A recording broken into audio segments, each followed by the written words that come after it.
Halo guys, assalamualaikum warahmatullahi wabarakatuh. Apa kabar? Semoga teman-teman dalam keadaan sehat walafiat. Salam buat keluarga teman-teman di rumah. Salam sepak bola. Perkenalkan gue aja, gue netizen yang suka membahas bola.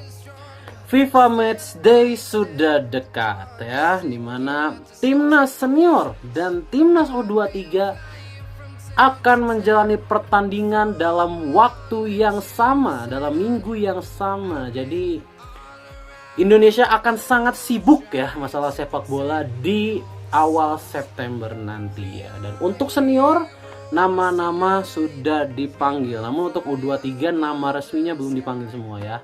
Nah, tapi sudah ada beberapa tim yang sudah mengumumkan pemainnya dipanggil untuk U23. Oke, langsung saja update dari pemain timnas Indonesia. Oke.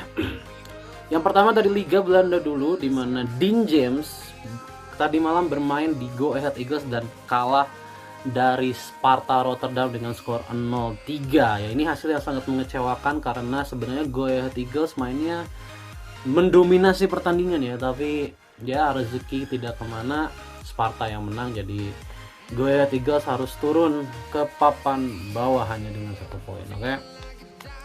Kemudian Volendam bermain imbang dengan Telstar, tapi gue tidak melihat ada nama Mauro Zylstra di situ. Berarti Zylstra, misalkan isunya sudah di Indonesia ya, sudah di Indonesia, sudah di Bandung katanya, karena Bandung dia kan orang Bandung ya, si keluarga besarnya. Jadi Zylstra, berarti ini menguatkan kabar kalau Zylstra itu memang sudah di Indonesia ya, dengan tidak ada nama dirinya di squad Volendam baik di utama ataupun cadangan. Oke, good luck ya untuk Zylstra ke depannya. Dan gua masih kepo dengan Miliano Jonathans nih. Nanti ketika Utrecht main, apakah nama Miliano ini ada atau tidak, baik di starter ataupun di pemain pengganti. Kalau tidak ada, berarti Miliano juga sudah OTW ke Indonesia. Sudah OTW ke Indonesia. Oke, jadi good luck untuk semuanya. Kemudian Buriram juga sudah menjalani pertandingan ya, di mana Shane Patinama dan Sandy Walsh bermain ya. Buriram imbang 1-1 dengan Selangor ya, dengan Selangor. Dimana ya hasil ini cukup mengecewakan sebenarnya untuk Buriram, dimana sebenarnya mereka adalah juara bertahan di ajang itu. Jadi good luck ya untuk Sandy Walsh juga dan Patinama ya. Untuk Sandy Walsh gue rasa ini sudah penurunan karir banget ya. Kemudian ada isu yang dikeluarkan oleh Bung Harpa ya, A1, katanya dia dapat infonya dari A1, tapi kita nanti akan cross check lagi ya.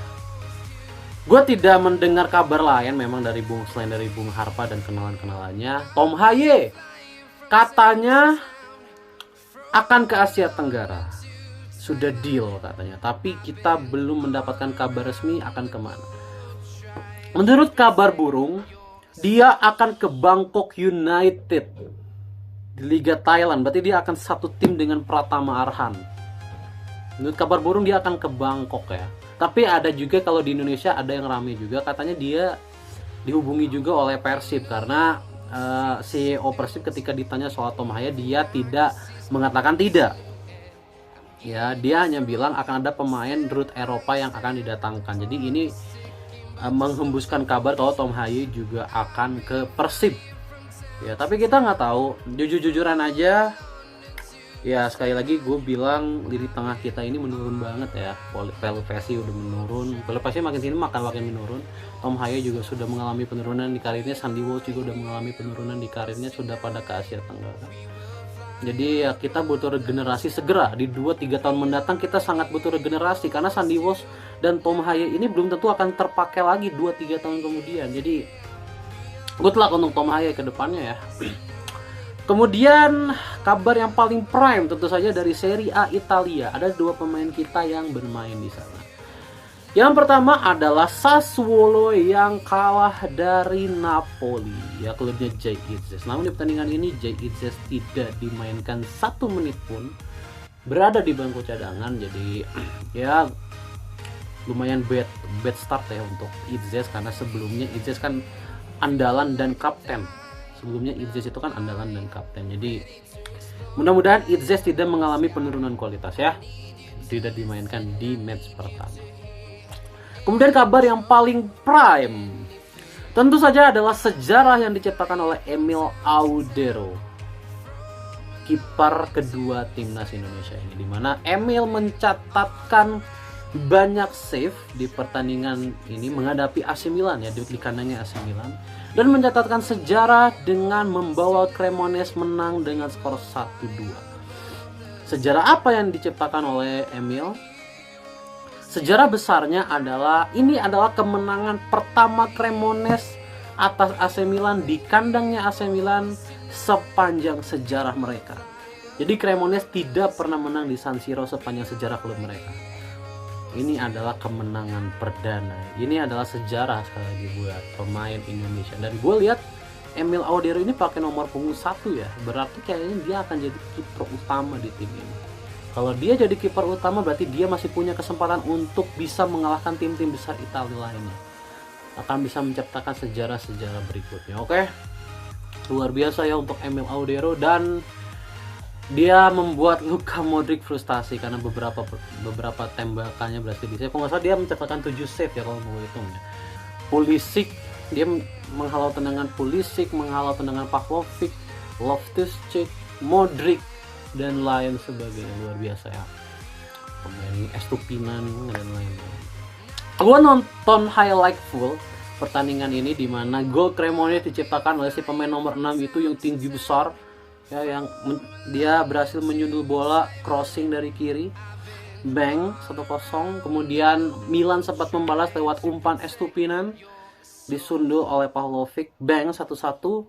Namun 1-2 untuk Cremonese terjadi ketika bicycle kick dari siapa tuh pemain Italia itu. Gue tahu tapi gue nggak tahu nama lengkapnya ya. Dia langganan Serie A, si pemain ini nomor 80 ini, dia bicycle kick bang 1-2 dan membuat Cremonese ini bertengger di papan atas ya, karena ini adalah minggu pertama. Dan untuk Milan ini very bad start banget ya. Jadi ini luar biasa sekali lagi untuk Emil Audero. Good luck ya untuk pertandingan berikutnya, dan pastinya dari duo Oxford United, Marcelino dan Ole Romani yang tidak ada di squad Oxford di Championship ya. Dimana Ole Romani itu gue lihat di beberapa postingannya dia udah bisa jalan ya, udah nggak pakai tongkat jalannya, udah mulai sprint kecil juga. Berarti dia sudah bisa menggunakan kakinya lagi. Tetapi mungkin untuk main bola dia masih harus mengembalikan sharpness-nya dulu ya. Dia harus latihan dengan tim ya dalam waktu 2 minggu, biasanya 2 minggu ya, latihan dalam waktu 2 minggu dan mengembalikan sharpness-nya, baru nanti masuk ke pertandingan.